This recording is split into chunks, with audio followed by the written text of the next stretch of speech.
అండి, welcome to ఏవి Reddy channel. GDS సోదర సోదరిమణులకు నమస్కారాలు. కేంద్ర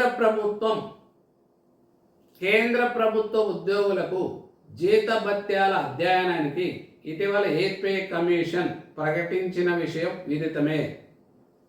తపాలా శాఖ ఆధ్వర్యంలో పనిచేస్తున్న దాదాపు 2,63,000 మంది గ్రామీణ డాక్ సేవకులకు 8th పే కమిషన్ వర్తిస్తుందా లేక జీడిఎస్లకు ప్రత్యేక కమిటీ వేస్తారా అనే విషయం జీడిఎస్లో చురుగ్గా చర్చ జరుగుతుంది.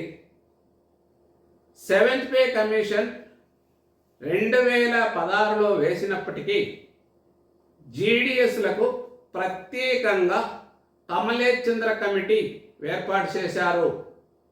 అయితే 8th పే కమిషన్ పరిధిలోకి జీడిఎస్ను తీసుకునే విధంగా NCJCM ఆర్గనైజేషన్ ప్రతిపాదన చేయడం జరిగింది. వీరికి 8th పే కమిషన్ అర్హత ఉందని ప్రతిపాదన చేయడం జరిగింది. అయితే ఈ ప్రతిపాదనను ఆమోదం పొందవచ్చు లేదా తిరస్కరించవచ్చు.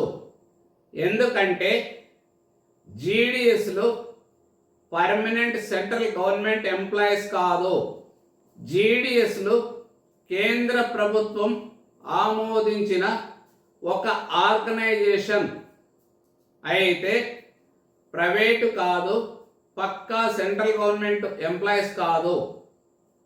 అయితే 7th పే కమిషన్ కమలేష్ చంద్ర జీడిఎస్లకు 3,000 నుంచి 5,000 వరకు ఉన్న బేసిక్లను, జీడిఎస్లకు 10,000 నుంచి 14,500 వరకు బేసిక్లు పెంచడం జరిగింది.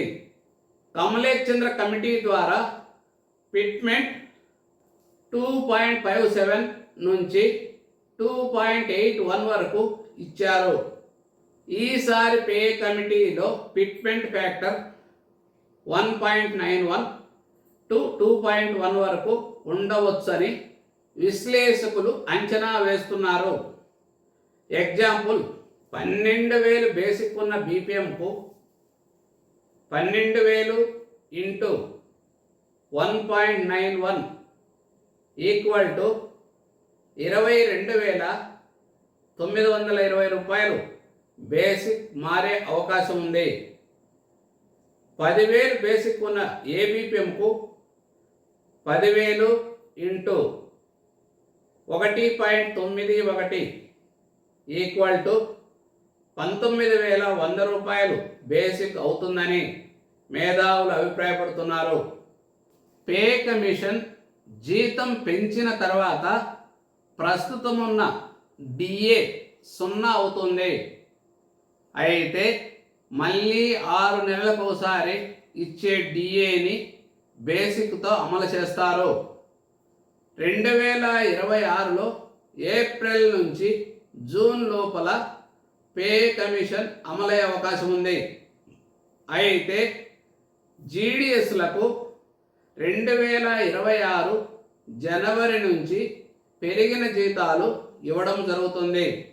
జీడిఎస్ యూనియన్ నాయకులు పే కమిషన్ అధికారులకు సక్రమైన సమగ్రమైన నివేదిక ఇచ్చి పే కమిషన్ అధికారులకు జీడిఎస్ల పనితీరు, విధులు, బాధ్యతలు, చాలీచాలని వేతనాలతో కుటుంబాల ఆర్థిక పరిస్థితి, జీవన విధానం అందించాల్సిన అవసరం ఎంతైనా ఉంది.